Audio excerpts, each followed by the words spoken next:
Hi friends, welcome back to my YouTube channel. ನೋಡಿ friends, ಇವತ್ತಿನ ವಿಡಿಯೋದಲ್ಲಿ ನಿರ್ದೇಶಕ ಪೆರಾಲ ಅವರು ನಿರ್ದೇಶನದ ಕನ್ನಡ ಚಲನಚಿತ್ರಗಳ ಬಗ್ಗೆ ತಿಳಿಯೋಣ.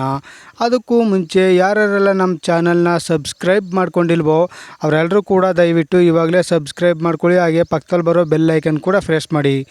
ವಿಡಿಯೋ ಇಷ್ಟ ಆದಲ್ಲಿ ಒಂದು ಲೈಕ್ ಮಾಡೋದಂತೂ ಮರಿಬೇಡಿ. ಅವರ ಮೊದಲನೆಯ ಚಿತ್ರ ಮಾರುತಿ ಮಹಿಮೆ. ಈ ಚಿತ್ರವು 1985ರಲ್ಲಿ ತೆರೆಕಂಡು ಸೂಪರ್ ಹಿಟ್ ಆಗಿತ್ತು. ಅವರ ಎರಡನೆಯ ಚಿತ್ರ ಬ್ರಹ್ಮಾಸ್ತ್ರ. ಈ ಚಿತ್ರವು 1986ರಲ್ಲಿ ತೆರೆಕಂಡು ಹಿಟ್ ಆಗಿತ್ತು. ಅವರ ಮೂರನೆಯ ಚಿತ್ರ ಬೆಟ್ಟದ ತಾಯಿ. ಈ ಚಿತ್ರವು 1987ರಲ್ಲಿ ತೆರೆಕಂಡು ಸೂಪರ್ ಹಿಟ್ ಆಗಿತ್ತು. ಅವರ ನಾಲ್ಕನೆಯ ಚಿತ್ರ ಲಾರಿ ಡ್ರೈವರ್. ಈ ಚಿತ್ರವು 1987ರಲ್ಲಿ ತೆರೆಕಂಡು ಹಿಟ್ ಆಗಿತ್ತು.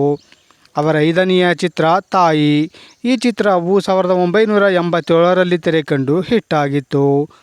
ಅವರ ಆರನೆಯ ಚಿತ್ರ ಬಜ್ಜರ್ ಭೀಮಾ. ಈ ಚಿತ್ರವು 1987ರಲ್ಲಿ ತೆರೆಕಂಡು ಹಿಟ್ ಆಗಿತ್ತು. ಅವರ ಏಳನೆಯ ಚಿತ್ರ ಅತಿರಥ ಮಹಾರಥ. ಈ ಚಿತ್ರವು 1987ರಲ್ಲಿ ತೆರೆಕಂಡು ಹಾವರೇಜ್ ಆಗಿತ್ತು. ಅವರ ಎಂಟನೆಯ ಚಿತ್ರ ಕಂಕಣ ಭಾಗ್ಯ. ಈ ಚಿತ್ರವು 1988ರಲ್ಲಿ ತೆರೆಕಂಡು ಹಿಟ್ ಆಗಿತ್ತು. ಅವರ ಒಂಬತ್ತನೆಯ ಚಿತ್ರ ನಿಗೂಢ ರಹಸ್ಯ. ಈ ಚಿತ್ರವು 1990ರಲ್ಲಿ ತೆರೆಕಂಡು ಹಾವರೇಜ್ ಆಗಿತ್ತು. ಅವರ ಹತ್ತನೆಯ ಚಿತ್ರ ನಮ್ಮೂರ ಹಮ್ಮೀರ. ಈ ಚಿತ್ರವು 1990ರಲ್ಲಿ ತೆರೆಕಂಡು ಸೂಪರ್ ಹಿಟ್ ಆಗಿತ್ತು.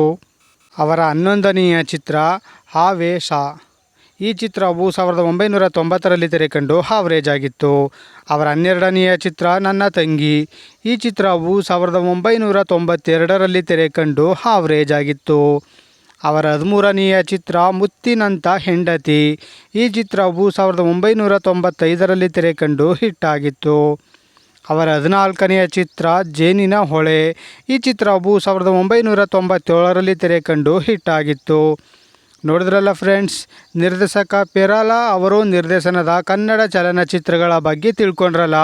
ಈ ವಿಡಿಯೋ ಇಷ್ಟ ಆದಲ್ಲಿ ಲೈಕ್ ಮಾಡಿ, ಶೇರ್ ಮಾಡಿ, ಕಮೆಂಟ್ ಮಾಡಿ.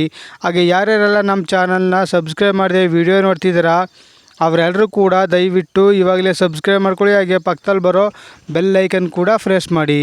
ವಿಡಿಯೋ ನೋಡಿದ್ದಕ್ಕೆ ಧನ್ಯವಾದಗಳು.